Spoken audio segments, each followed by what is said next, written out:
We are gathered here today to honor the life of a remarkable man. A man that reminds us that greatness doesn't come from privilege, but from perseverance. The legacy is not measured by that, but by the life touched, lifted, and forever changed.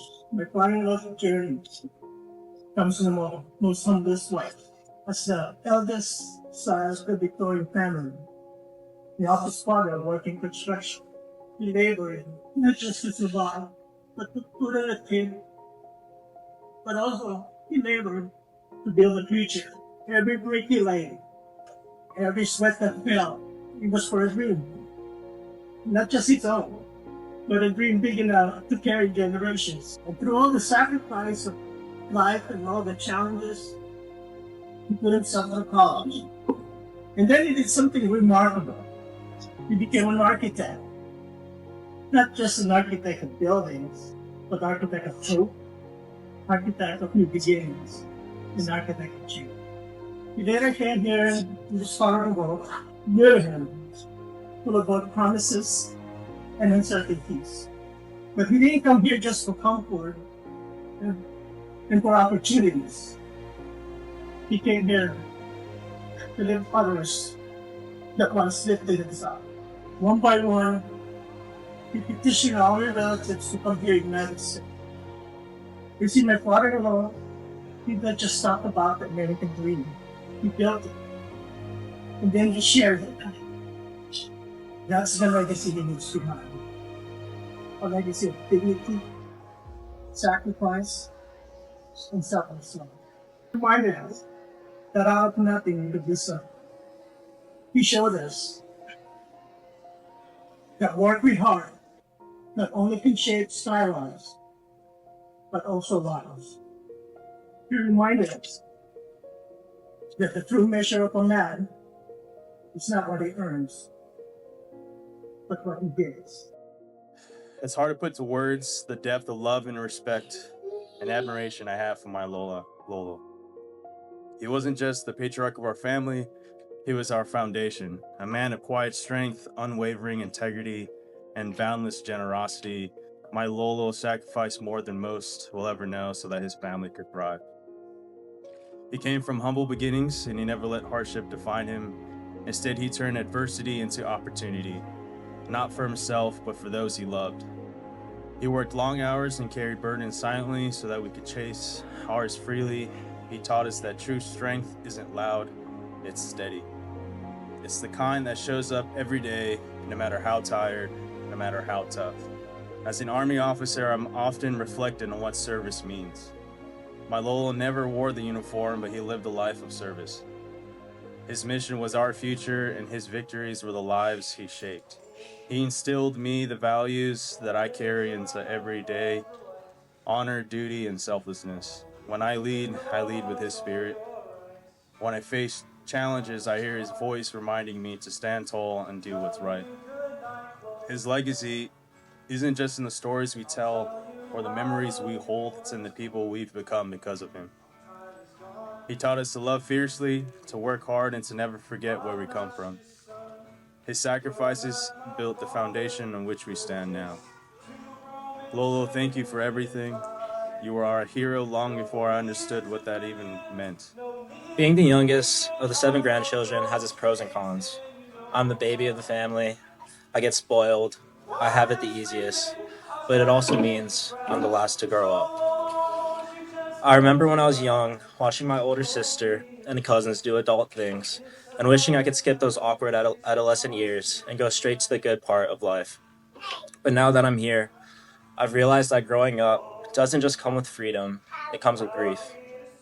The grief of missing my family while I'm away at school across the country. The grief of blowing out my birthday candles, not just celebrating another year of my life, but quietly realizing my family is growing older too. And most of all, the grief of losing the people I love. I wish I could go back to being that little kid, running around Lola and Lola's house, watching General Hospital, and drinking the hot chocolate Lola made for us, which I later learned was actually coffee. I'm so damn proud to be my Lola's grandson, to be raised by the family that God placed me in. I wouldn't be where I am today without him. And how he'd always remind me, no matter what you do in life, just make sure to graduate college. Lola was one of the kindest, wisest, most inspiring people I've ever known. Lola's life reminds me that inspiration isn't loud. Sometimes it's in that quiet way. Thank you, Lola, for everything. We'll carry your lessons and your love always. My Lolo's life is truly one worth celebrating. It was rich, full, and beautiful, and I can only hope to live a life as meaningful as his. My Lolo is woven into my life in so many ways, even ones you might not see. He's a part of my dreams and the goals I set for myself because he's the one who made it possible for me to dream in the first place. To imagine that I could be a teacher, Miss Victorio, or a doctor, or to take off a few months and travel the world for a year. He showed me through his own life, his own sacrifices, and his own love that nothing is impossible. He's also a part of the way I love. The love between my Lola and my Lolo has always been my blueprint, the kind of love and marriage I hope to have someday. He was my dad for 35 years. And the memories that I have of him are that we would sit in our living room at times to watch the news, which were CNN, or we'd watch sports, LA Lakers.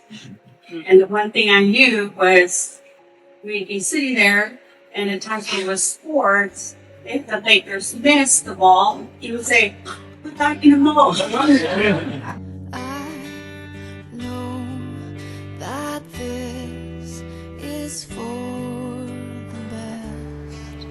Life ebbs and it flows, it wakes and it rests. And even though you took life's hardest test, you always said that you were blessed. My father wasn't the most outwardly expressive or emotional person. The times when I did get to hear and witness his emotions and personal thoughts, those moments became deeply meaningful to me. They are memories that will forever be engraved in my heart and mind. This morning, I want to share with you a few of my dad's personal thoughts that he kept close to his heart and may not have spoken aloud. As I mentioned earlier, when I had the privilege of hearing my dad share his personal thoughts, he would often talk about his siblings and their spouses. Uncle Rodolfo, Uncle Jenny, Auntie Annie, Auntie Oli, Auntie Lita, and Uncle Renato. If you didn't know, my dad truly cherished you all. He cherished your calls, your visits. He would count down to them, especially around his birthday. When Dad was sick, he would think of you all, anticipating your calls and visitations. I know there were times when those conversations went for hours, sometimes covering the same stories more than once. But those moments brought him so much joy. At his core, Dad wanted nothing more than to make sure you had the chance to live a better life, and that the next generations would have even more opportunities than would left. On behalf of my dad, I want to thank you for always calling, visiting, showing him love and respect. Please don't ever forget your motto. Each of us have our own role in this family, and though we may not always see eye to eye, I know Dad would want us to always support one another, and above all, be there for Mom.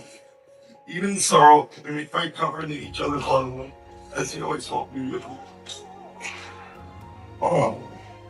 In the last few years of Dad's life, we both saw a side of him that was a little more expressive than usual. I remember the times he called you his beautiful wife, the moments he looked at you and said, "I love you," and the pure joy on his face when he found his money tucked in his shoes. I remember the excitement he felt over the house renovations, and even during his time in the hospital or nursing home, You've always asked for your Mom. Mom, you never missed a single moment to care for him. You showed all the true meaning of unconditional love.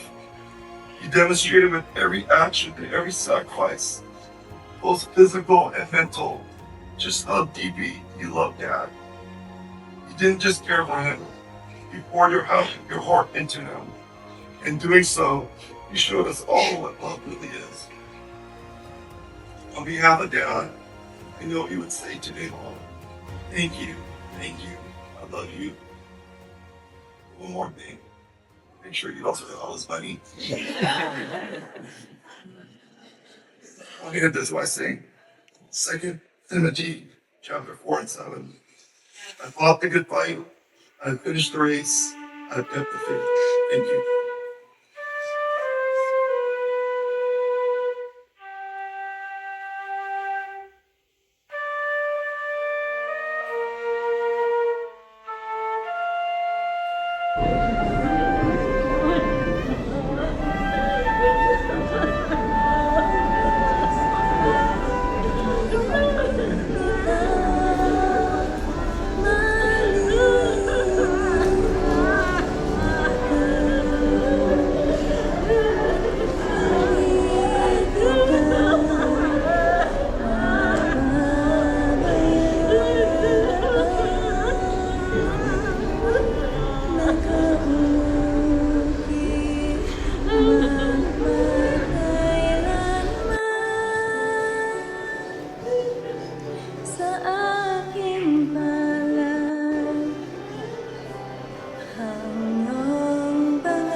Releasing 5 doves representing